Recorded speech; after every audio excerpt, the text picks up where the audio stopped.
During my time in ROTC at college, I found myself at a crossroads, contemplating how to increase my chances of becoming an active duty officer.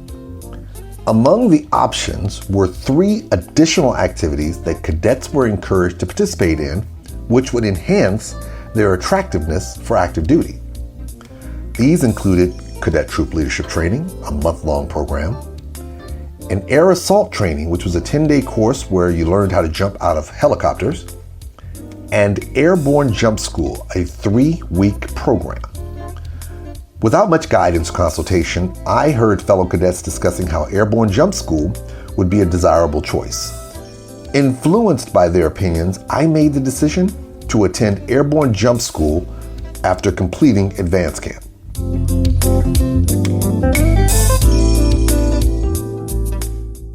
For those unfamiliar with Airborne Jump School, it involved learning how to parachute out of an airplane, essentially training to become a paratrooper. The training took place at Fort Benning, Georgia, and spanned 3 weeks. The first week focused on ground training, where we learned techniques for landing safely. The second week involved tower training, teaching us the proper procedures for jumping out of a plane. Finally, during the third week, known as Jump Week, we spent 4 out of the 5 days actually jumping from the aircraft. To qualify, we needed to successfully complete 5 jumps, ensuring that we landed safely each time. The first 2 weeks of training were relatively manageable. Ground training involved jumping off of a low platform into a sand pit, practicing our landings. Tower training focused on body control during the jump and proper handling of emergency parachutes. These initial weeks posed no major challenges. However, the third week was where things became real for me. It brought to light 2 significant issues I had neglected to address. Firstly, I had a fear of heights, making jumping out of an airplane a daunting prospect. Secondly, I wore glasses, and for a safe landing, I needed to be able to see the ground clearly as it approached.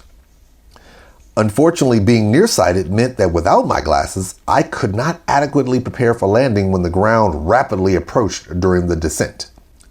To address the glasses issues, my uncle, who had undergone the same training years before, shared his experience of losing his glasses during a jump. Determined to avoid a similar fate, I secured my military-issued glasses tightly to my face with durable straps. Opting to wear the military glasses rather than my personal designer ones proved a wise decision, as the former were much sturdier.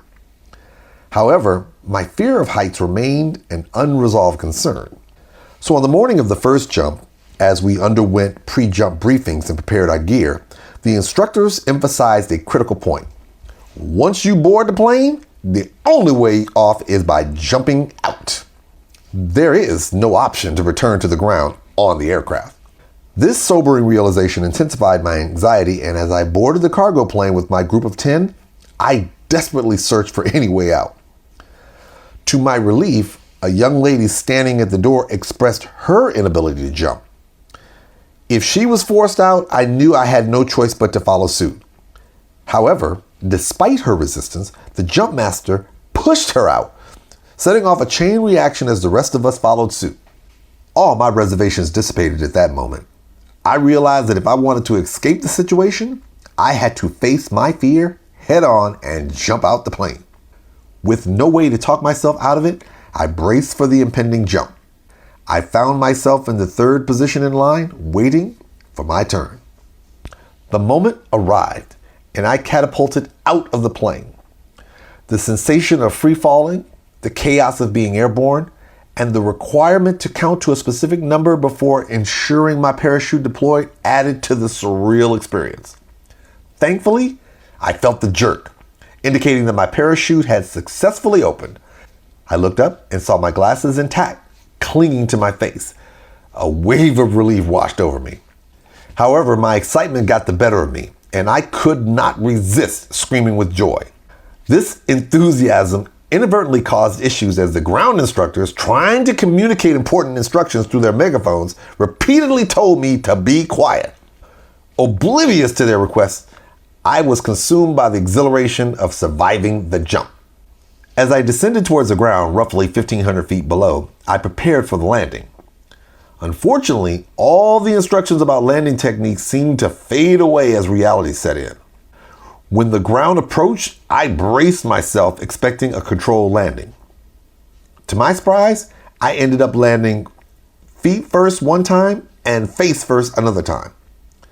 Miraculously, my glasses remained unharmed and I escaped without any injuries.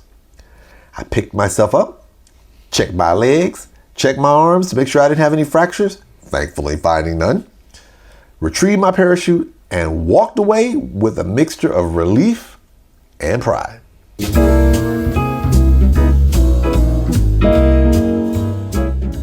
Reflecting on this experience, I must admit that my decision to attend Airborne Jump School was driven more by external factors than my own genuine desire. While I had no inherent passion for parachuting, I did make some unforgettable memories and had a great time during the training. I met interesting people, including West Point cadets and fellow cadets from different colleges. It turned out to be an eventful summer for me, sandwiched between my 5.5 to 6 week advance camp and my return to college for my senior year. Ultimately, I'm glad I completed the training. Even though it was a choice I made without much personal conviction, it served as a valuable lesson for me about the importance of seeking guidance rather than solely relying on my own judgment.